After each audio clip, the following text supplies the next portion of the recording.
It's Edie Lush here in the Hub Pavilion in Davos. It's the fourth day of the World Economic Forum. I'm very pleased to have Lindsey Held, the Head of Government Affairs for SAP, one of our partners here in Davos.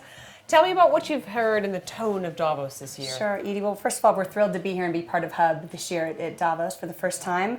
I think we're really seeing a tone of cautious optimism, which is an improvement over last year where it was a much more subdued, concerned tone.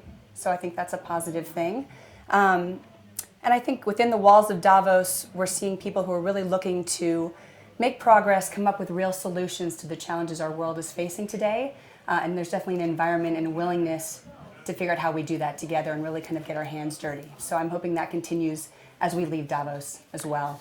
What's the hot topic that SAP is focused on this year? So we are very passionate about small and medium-sized enterprises at SAP.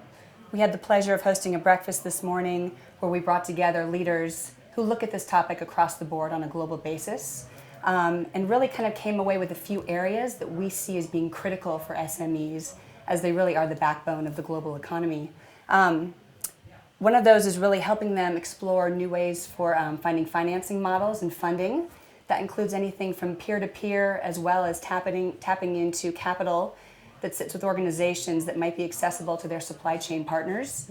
Another thing that we see is really helping them scale the dream, is kind of the way we talk about it, which looks at anything from scaling in an opportune manner, but also managing for failure at the end of the day, or being prepared for that and managing accordingly.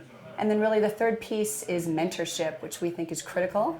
There was a lot of discussion today about both entrepreneur to entrepreneur mentorship, as well as big company to smaller enterprise.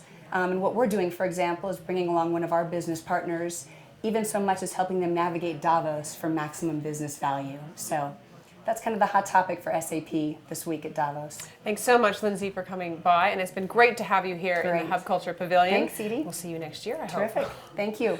I'm Edie Lush here in Davos.